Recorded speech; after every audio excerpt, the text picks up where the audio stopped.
Bonjour à tous, donc je suis Madame Bousbous, donc je suis responsable de deux dominantes au département TIC, la dominante ingénieur d'affaires informatique et réseau et la dominante ingénieur finance. Donc aujourd'hui je vais commencer par d'abord vous parler de la dominante ingénieur d'affaires. Vous devez tous vous poser la question, c'est quoi la dominante ingénieur d'affaires? La dominante ingénieur d'affaires est une dominante, quand vous l'entendez, d'abord il y a le mot-clé ingénieur d'affaires. On ne me forme pas des commerciaux, on me forme d'abord avant tout à un métier qui est à cheval entre la partie technique en informatique et réseau et la partie management ou gestion d'affaires ou gestion de projet.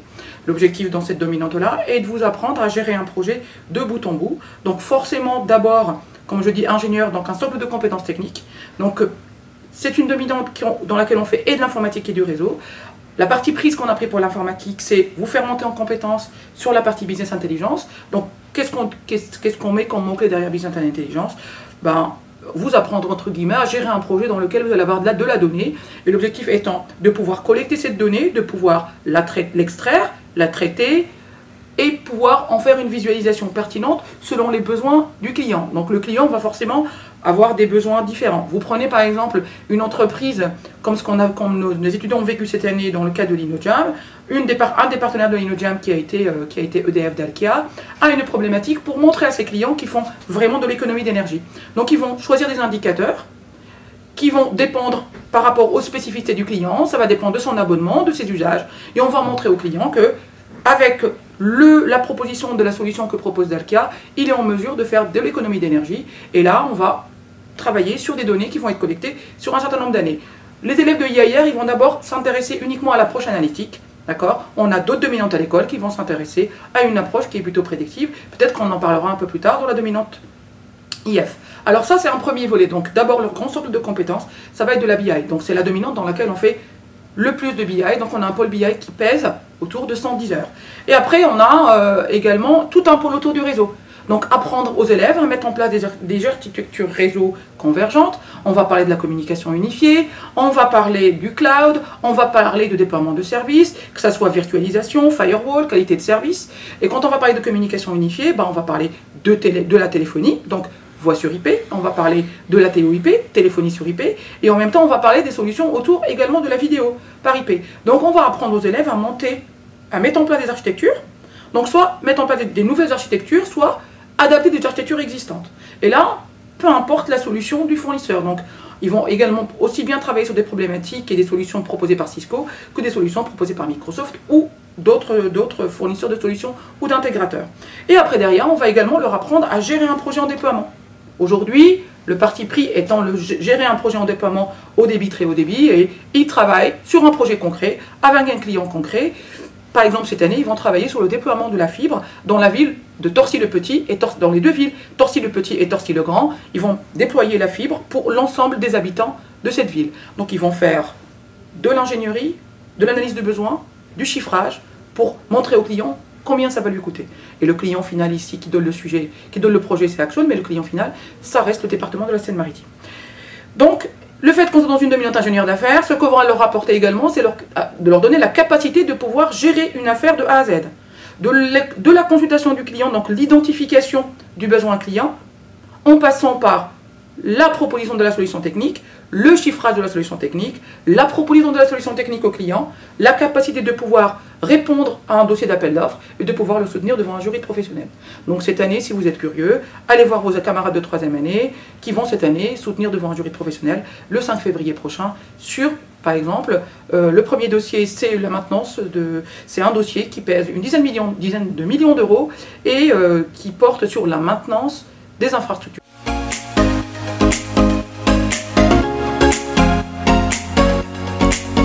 Alors, en étant dans cette dominante-là, vous pouvez exercer plusieurs métiers. Donc, je vais donner quelques métiers. Attention, les métiers dépendent également des dénominations qu'on va retrouver dans l'entreprise. D'une entreprise à une autre, vous pouvez avoir le nom du métier qui va changer.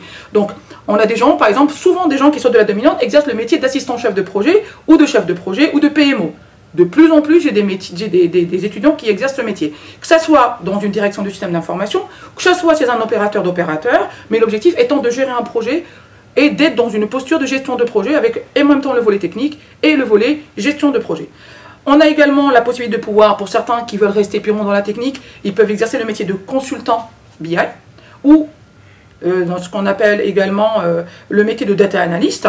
Et un métier qui revient régulièrement et qu'on retrouve chez tout le monde et qui se rapproche, au terme ingénieur d'affaires, c'est ce qu'on appelle l'ingénieur technico-commercial ou l'ingénieur avant-vente ou l'ingénieur d'affaires avec une vraie composante technique avant tout. Eh ben, je viens de finir la présentation de la première dominante qui est la dominante ingénieur d'affaires. Maintenant, je vais vous présenter la dominante ingénieur finance. Attention, vous avez tous tendance quand vous entendez le mot-clé finance en disant on va travailler et on va faire que de la finance. Aujourd'hui, la finance, ce qu'on va faire, c'est toutes les compétences que doit avoir un ingénieur, y compris l'approche métier de comment se déroule un projet dans le secteur banque, finance, assurance. Mais ça ne va pas vous cantonner à travailler uniquement dans ce secteur d'activité. Alors, qui dit finance dit d'abord avant tout mathématiques. Qui dit finance, on est dans un département TIC, dit également informatique. Il faudrait que vous puissiez imaginer la composante informatique plus mathématiques pour pouvoir résoudre des problématiques de modélisation. Et le secteur de la finance, souvent la problématique c'est autour de la modélisation d'un produit ou la modélisation des données qui permettent de répondre à un besoin métier. Alors, la dominante ingénieur finance va former ce qu'on appelle les ingénieurs FinTech de demain. Le mot FinTech signifie finance et technologie.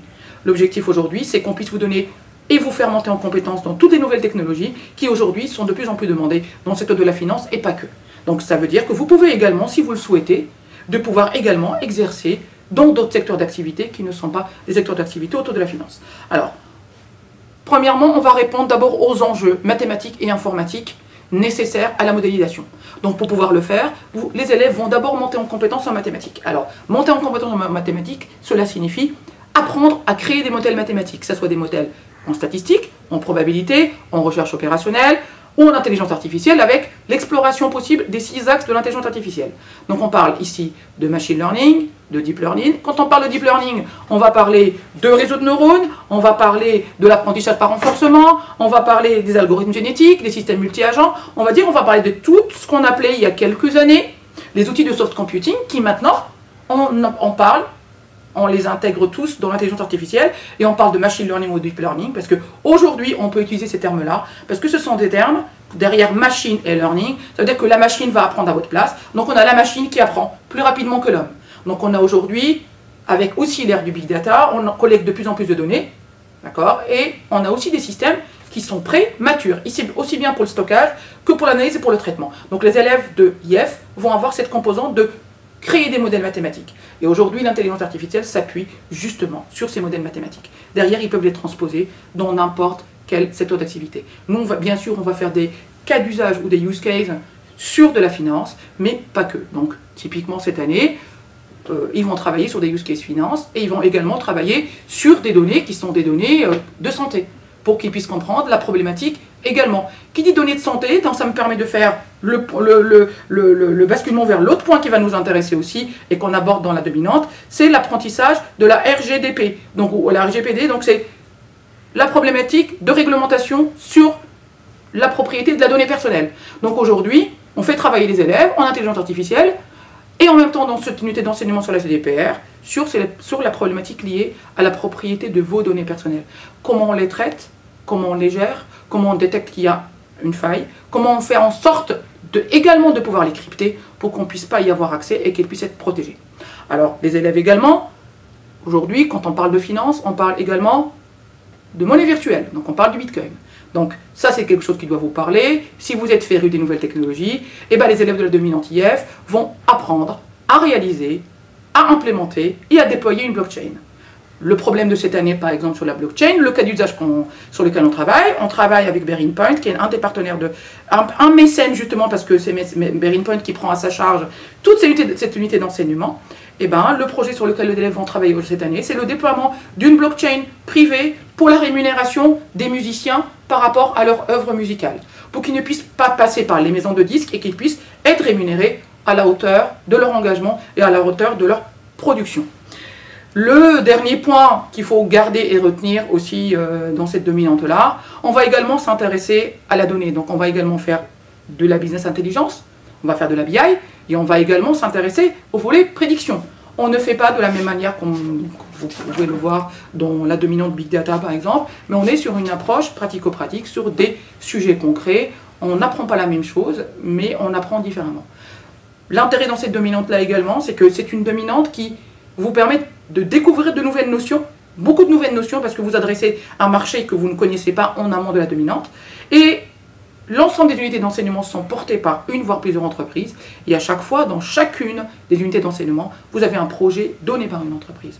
Donc, soyez curieux, venez voir. On a énormément de métiers, on adresse énormément de métiers. Et maintenant, je vais vous expliquer quels sont les métiers que vous pouvez exercer à l'issue de la dominante.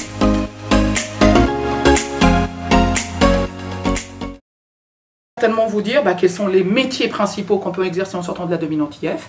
Vous pouvez être consultant BI, data analyst, vous pouvez également, vous allez être suffisamment armé, vous n'allez pas être prêt à 100%, mais vous allez être suffisamment armé avec les compétences en mathématiques et les compétences en intelligence artificielle de pouvoir commencer et avoir quelques bagages et un background solide aussi pour pouvoir peut-être prétendre à un métier de data scientist. Après, vous pouvez décider de vous spécialiser par la suite en sortant de l'école. Vous pouvez, par contre, là, vous serez prêt parce que vous serez opérationnel pour exercer le métier de consultant en blockchain. Vous pouvez également exercer le métier de commando C# VBA pour adresser la finance de marché. Vous pouvez être consultant MOA pour la finance de marché. Vous pouvez être consultant MOA pour des logiciels financiers. Vous pouvez également, grâce aux enseignements que vous allez faire sur la partie GDPR, pour également exercer le métier de Data Production Officer, ce qu'on appelle communément maintenant le DPO. Et si également vous avez également la possibilité, si vous le décidez, parce que c'est quelque chose qui peut-être la technique à 100% ne vous intéresserait pas, de pouvoir exercer le métier de consultant fonctionnel. Ça veut dire que vous allez comprendre la problématique métier, vous allez transposer ce besoin aux équipes de développement. Et puis il y a un autre métier qui, on ne forme pas des traders, mais un métier qui se rapproche beaucoup et qui apporte, on dirait, un soutien aux traders, c'est consultant en asset management. Voilà la diversité du panel des métiers qu'on peut exercer à la dominante IF. J'espère vous avoir convaincu et puis vous voir nombreux dans la dominante, dans mes deux dominantes.